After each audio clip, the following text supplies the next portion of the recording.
We're back to the Neil Haley Show and also the Media Giant Effect to the Love Is Celebrity segment. I'm excited to welcome my co-host, Kim Sorrell, author of Love Is. Kim, how are you? And you're excited about our guests, again, because they are another part of this whole cog when it comes to the movie Lifemark. I am doing great, Neil. Thank you so much. And yes, I'm so excited about the Kendrick brothers. They have done such amazing things. You guys have done such amazing things. I think Neil grew a beard just to fit in with you guys today. But Lifemark, courageous. My word, you people have changed lives and had themes on movies. I don't know what your first videos were like when you were kids, but holy cow, the things that you have done have been astounding. And I appreciate you so much, what you've done in the world of Christian films and the lives that you've touched. And I personally know marriages that were saved because of Fireproof. You guys are amazing, and dads that changed because of Courageous. And anyway, can't wait to talk to you guys. Welcome to the show. Thank you so much. Good to be with you. You're very kind. We Now, know, guys, we know that God has done it. How did this start? How did this all start? How did you guys, this become a partnership with you two? Like, how did that happen? Well, yeah, so we had finished the movie Overcomer a few years ago. Kirk Cameron gives us a call, says, guys, you got to look at this short documentary on this true story about an 18-year-old girl who at the last second rolls off the abortion table, walks out of the clinic, decides to place her child for adoption instead of aborting it. And a Christian couple adopted this baby, named him David. And when David grew up, when he was about 18, 19 years old, he got to cross paths and meet that biological mother. And that was recorded by a friend, and we saw that original footage. It's actually a part of a short little documentary called I Lived on Parker Avenue. And so Kirk Cameron showed it to us. Man, we all teared up and said, this is a beautiful story that has the value of life, the beauty of adoption, and there's lots of twists and turns. So that is what Lifemark is. And so we turned it into a feature film that is now available on PureFlix and DVD and Blu-ray in December. Well, wow. and it got its beginning in the theaters and stayed longer than maybe you thought it was going to. Can you tell us about that? Yeah, well, they usually, when Fathom will do a release, it's 2 nights, 3 nights, and they gave us 7 days starting on a Friday night, which was unprecedented for them. And then it kept getting extended because people kept going to see it. It ended up being, I think, number 3 in Fathom's history. And so we've been grateful because people have really supported the film. And it's been shocking at the Rotten Tomatoes reviews, not only with the reviewers, but also with the audiences, that they have raved about this movie. We did multiple things that were out of the box for us. It was a true story, so we're interviewing the real lives, trying to pick the most powerful moments to incorporate in the film. We also de-aged Kirk Cameron and Rebecca Rogers 20 years for these flashback sequences, and it works. Yeah. You know, we were wondering, are we going to be able to pull this off? And so, but the movie does take you on an emotional roller coaster of twists and turns. We're so grateful now that people are going to be able to watch it at home on PureFlix this week with Thanksgiving with their families. In fact, PureFlix is doing a whole new thing where for 99 cents, you can sign up for the first 2 months. Only 99 cents a month for people can access that giant library they have of family-friendly films, faith-friendly films. It's really a good alternative to Amazon Prime, Netflix, those things out there, because you can know that you can trust the content that's up there. And Lifemark is being released starting today. So you got to be excited about that. You got to be excited about, so did you think the film was going to do this well? When you guys, because you've had successful films before, so did you know, hey, you know, the Kendrick brothers are going to have another one? Well, this is our first Fathom event, and Fathom events traditionally do 1 to 2 million. This one did over 5 million, so Fathom was thrilled with that. But the fact that it's going to be in countries all over the world, multiple languages, and so, you know, even looking at the back of the DVD, the numerous languages, and we loved packing on this thing on the DVD and Blu-ray, as well as the download available in mid-December.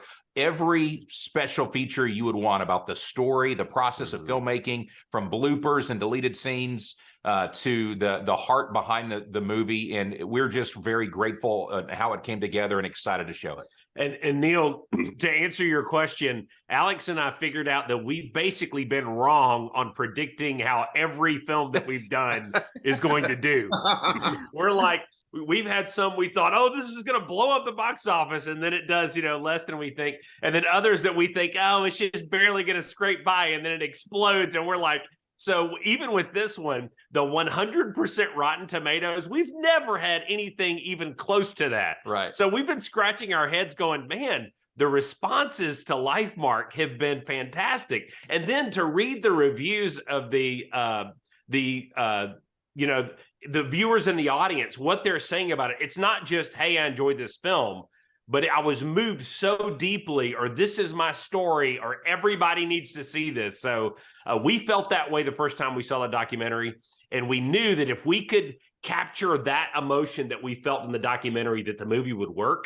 But I think God just answered a whole lot of prayers in helping us to get it into the finish line. Kirk did a great job in this movie, and we think it's going to be a rewatcher for people, and we think that they will not only be moved emotionally, but we hope to save a lot of lives and change a lot of hearts in the process. So absolutely, yes. When I saw the movie, I think I cried more than any other movie, and Wow. I think I laughed maybe more than any other movie. You did such a great job of this incredible balance of keeping some humor in, so that I'm not just crying the entire movie. I appreciate that very much. Who's the genius behind that? Both of you together, or who's the one?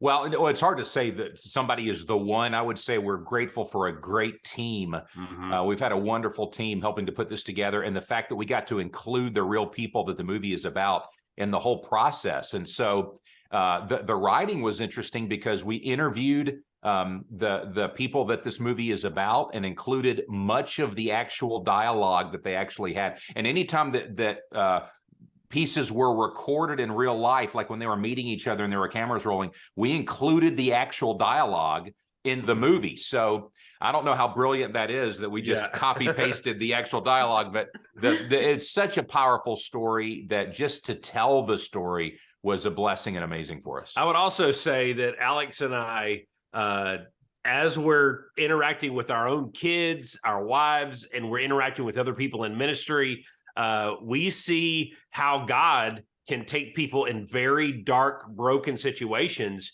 and redeem their lives. And many times it brings us to tears as we hear those stories, as we watch the original documentary. But also we like to laugh a lot. And sometimes in the midst of the emotion, we're laughing at funny things that are happening in the same context. And so when we're writing together and when we're interacting with one another and we're praying together, a lot of times we're in tears talking about a scene, or we're laughing. And we hope that that translates into the movie, because as we're editing, sometimes we'll realize, we got 10 jokes here. 3 of them don't work. We're going to take those out, but we're going to keep these other 7 because they do work, and we hope the audience will enjoy them. And I think that's the key thing, is being able to have them enjoy it and coming up with those ideas. So how much work does it take place to take a documentary and make it a feature film? I mean, that's not the easiest thing in the world, right? You're gonna have to really do a lot of research, look at the different things, put all that together to make it, but also make it entertaining, right? That's exactly right. And it's important to us that whoever watches the story has those moments, those tender moments where you may tear up, as well as laughter, as well as wondering, oh my goodness, what's going to happen next? And so we had a good team of counselors, because we're not just creating stuff. We're wanting to be loyal to what actually happened, but how to form that in a movie, hour and a half to 2 hour process and make it work. That is a little bit difficult, but at the same time, so grateful for the team around us, the producers, the actors, the real people willing to be on set and give us counsel. We had and some of the most emotional scenes of the movie, the real people it was about were standing right there saying, this is how I felt, this is why I acted this way, or this is what I said. So we were able to incorporate that into the movie with the actors right there. And so it was a different process, but we really enjoyed it. And we've never been able to have an experience where people watch a feature film and immediately they want to go watch the true story documentary that is available online for anybody to see for free. And so there's so many people have watched the movie and then they immediately go watch the documentary and they're like, man, I totally am seeing where all this came from. And I can't believe how realistic this was portrayed. The thing I like about the feature film, though, is we're able to go into the hearts and minds of the people through the flashbacks, but we're also able to pull a lot of nuggets and power moments in their lives that was not featured in a 30-minute documentary. So we feel like it's the best of both worlds. Yeah, I'm one of those guilty people. I immediately went and watched the documentary. So yeah, I can see why people would do that. And it was fabulous. It was so great to see them side by side. And when we talked to David, we were able to interview David, and what a great guy, first of all. But secondly, he said that he felt so validated. Like, you guys were calling him when you had a question about something, you made sure that it was his story. Right. And not all films do that. There's a lot of people that get really upset the way their life is portrayed on the big screen. So kudos for that. How did that work out for you guys? Well, it was fun to include them, and the fact that David and Melissa Coles, the birth mother, and the Scottons, the family, the adoptive family, the fact that they were there with us, walking through it, and they're going to be ministers of this movie and promote it as well. For them to be able to say, yes, they did a good job with the accuracy and including us in this whole process. We're not just looking for movies to do and another gig to do. We want these movies to touch lives and change hearts. And this movie was such a beautiful example of, everybody's story is different, but this movie was a beautiful example of how it could go. If you apply love, if you include the Lord. And so Lifemark just was a great representation of that. And as you said, to see David now, he is a lawyer now, newly married. One of the things he does is help other families adopt children. How beautiful is that? He was. Yeah. Go ahead. He's a great guy. I mean, when we got to talk, Kim and I got to talk to him, fantastic guy for sure. And that's the great. He's showing exactly why life is such an important part of everything. That's definitely great what you're talking about for sure. Well, and when Alex called me the first time he saw I lived on Parker Avenue, he said, I immediately liked this guy in the first few minutes, and I wanted to go on a journey with him. And then when we met the Scottons, they are a fun family, and the kindness that they have demonstrated. We did want to honor all the people that were involved. We didn't want anybody to be offended. You're always juggling everybody's story, trying to figure out how to balance it out. One of the things I love about Lifemark is you get to see the journey of this crisis, unwanted pregnancy, and the decisions that the teenagers are making, the life of the baby growing up. You get to see the adoption perspective of the parents and the friends, the grandparents, their involvement, the meeting later on that takes place between all the family. It kind of gives you this fuller understanding of how much is involved in one person's journey and in one person's life. And so we tried to balance that and how the story unfolded. But we think that the people have been blessed by it. We've been hearing incredible stories already of people making decisions about adoption or life. And we're so glad that it's going to get to be available now to the rest of the world. All right, Kim, quick question about Love Is. Go ahead, Kim. So you guys, I decided I would live a year to figure out the true meaning of love. And I found it, which is amazing, right? Because it's like this mystery, but God is love. So it's something you can be, not just an emotion. And so what did it mean? I was diagnosed with cancer. 4 months later, my husband was, and he died 6 weeks after that from pancreatic cancer. But it sent me on this journey because I had to do something. And mostly I was in Haiti when I did it. It was sort of an eat, pray, love experience, actually, kind of crazy. And I wrote a book about it, Love Is. And so if you're looking for your next movie, keep that in mind. Okay. But, little pitch, just for fun.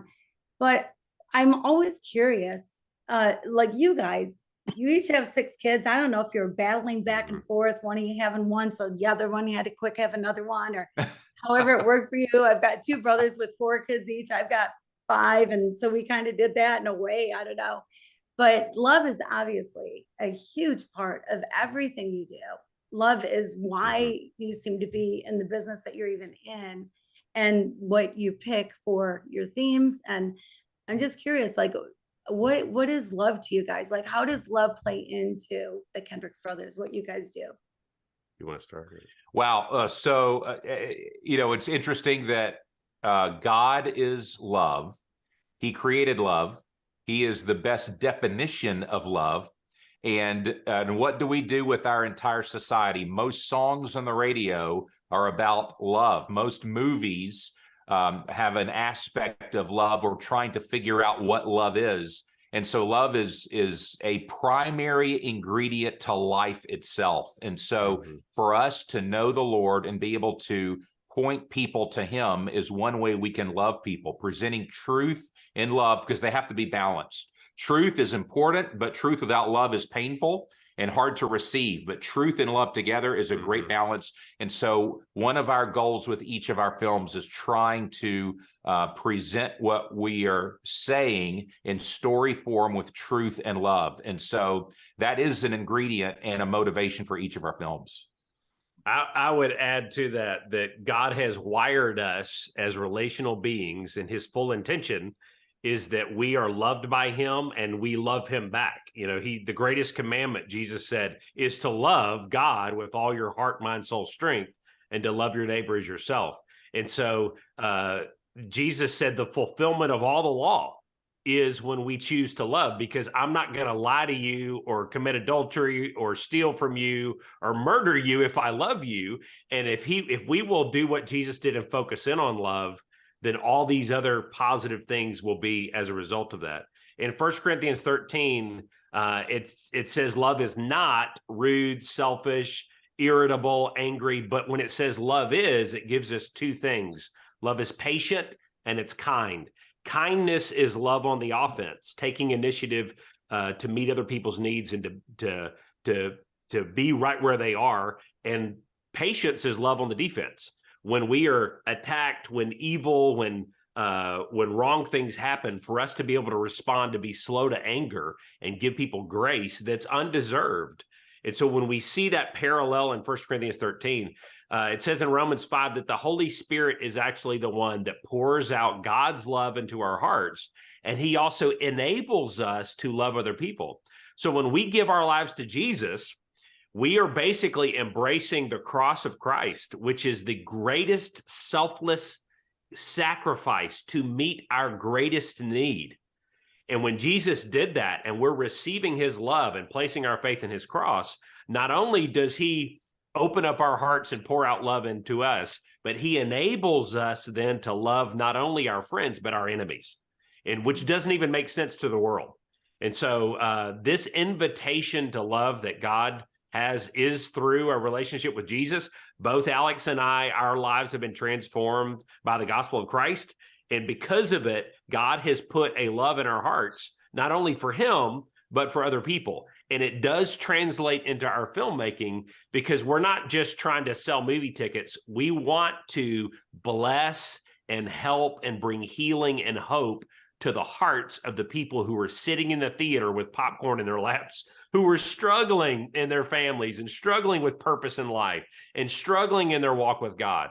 And so, yes, we want to entertain them, but more important than that, we hope to bring a message of truth in a loving way that will touch their hearts and lead them into a growing relationship with Christ. And so love is everything to us, because God is love, like you said.